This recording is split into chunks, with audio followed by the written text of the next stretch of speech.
CMA HIV test के बारे में इस वीडियो में हम जानेंगे।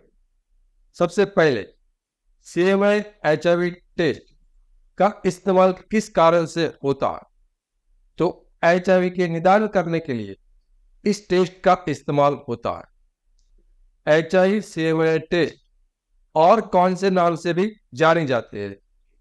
यह test HIV combo, HIV duo, HIV ELISA fourth generation and HIV P24 antigen plus antibody के नाम से भी जानी जाती है। सीएमए एचआईवी टेस्ट का इंडेक्स वैल्यू क्या होता है, उसकी नॉर्मल रेंज क्या होती है। तो मोस्ट ऑफ रिपोर्ट्स में इसका नॉर्मल रेफरेंस रेंज <1 और मोर लिखा होता है। इसका मतलब है कि 1 से कम है तो एचआईवी नहीं है और 1 से ज्यादा है तो एचआईवी है। एचआईवी रिएक्टिव का मतलब क्या होगा। यदि आपने सीएमए एचआईवी टेस्ट कराया है और उसके अंदर रिएक्टिव लिखा आता है तो इसका मतलब यह है कि आपके ब्लड के अंदर इस टेस्ट का वैल्यू 1 से ज्यादा आया होगा।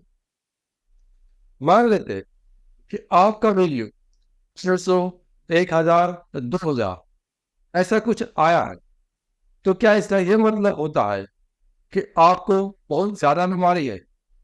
तो नहीं। यह टेस्ट का इस्तेमाल सिर्फ और सिर्फ एचआईवी है या नहीं उसके लिए किया जा सकता है। हमारी बीमारी कौन से स्टेज में है, ग्लोबल स्टेज है या नहीं, वह इस रिपोर्ट से पता नहीं चल सकता। आपका वैल्यू 2 आया हो या 200 आया हो या 2000 आया हो, सभी का मतलब एक ही है, एचआईवी है। इस एचआईवी टेस्ट का एक्यूरेसी क्या है। यदि आपका टेस्ट पॉजिटिव आया है तो आप एक पॉजिटिव रिपोर्ट के आधार पर कभी भी एचआईवी पॉजिटिव का ट्रीटमेंट चालू नहीं करते हैं। हमेशा एचआईवी पॉजिटिव रिपोर्ट्स को अन्य रिपोर्ट से कंफर्म करना होता है।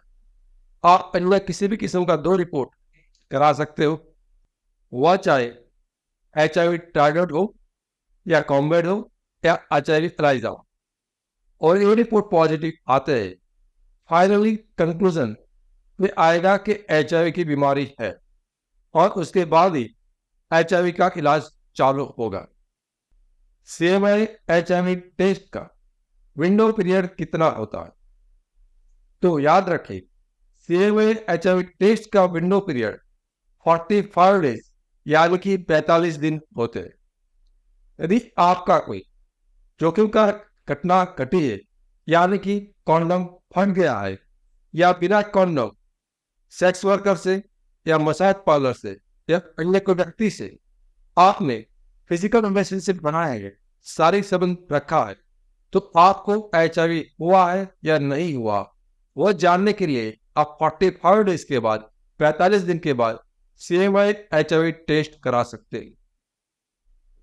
यदि आपका रिपोर्ट कराया है और रिपोर्ट में नॉन रिएक्टिव आया है, HIV CMA test non reactive है, तो क्या आपको दोबारा रिपोर्ट करने की आवश्यकता है या नहीं।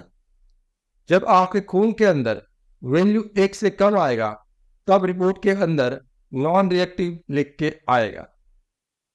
एचआईवी सीएमए टेस्ट का एक्यूरेसी क्या होता है।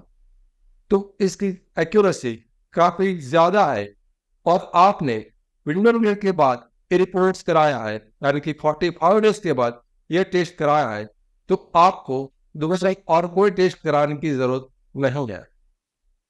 सीएमए टेस्ट फॉल्स पॉजिटिव को रूल आउट करने के लिए दोबारा टेस्ट करना होता है, लेकिन सीएमए टेस्ट फॉल्स नेगेटिव के लिए आपको दोबारा कोई रिपोर्ट करने की आवश्यकता नहीं है।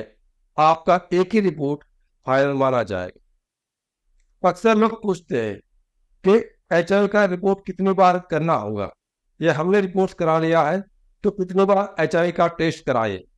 तो याद रखिए, सिर्फ एक बार का टेस्ट कराना है, वो विंडो पीरियड के बाद कराना है, और उसके बाद आपका रिपोर्ट नेगेटिव है, नॉन रिएक्टिव लिख के आता है, आपका वैल्यू 1 से कम है, तो आपको दोबारा कोई टेस्ट नहीं कराना है।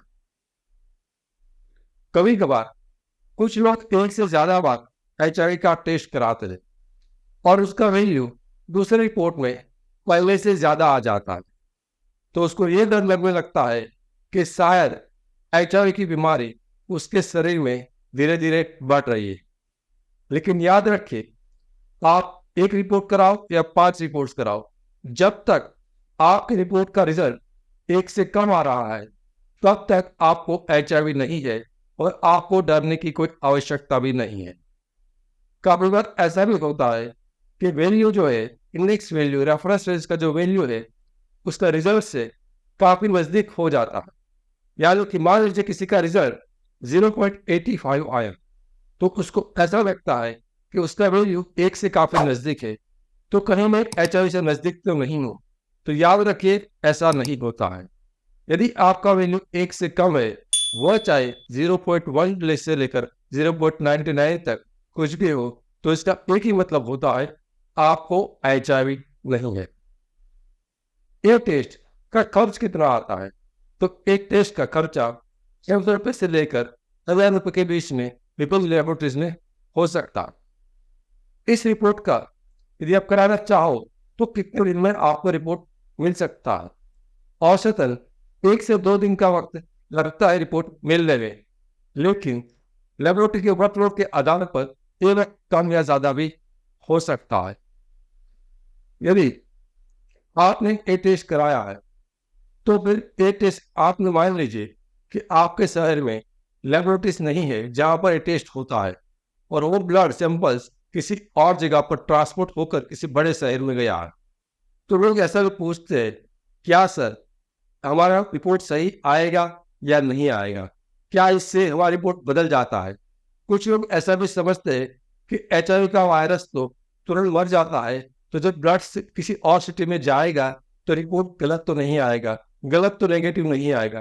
तो याद रखिए, HIV का वायरस बाहरी वातावरण में यदि मर भी जाता है, तब भी हम ये जो टेस्ट करते हैं, हम ये वायरस से ये टेस्ट में वायरस का पता नहीं लगाते, वो वायरस के खिलाफ बनने वाले जो एंटीबॉडी है उसका पता लगाते, या तो वायरस का जो स्ट्रक्चर्स का एक छोटा सा भाग है, एंटीजन जो उसका पार्ट है, उसका पता लगाते हैं।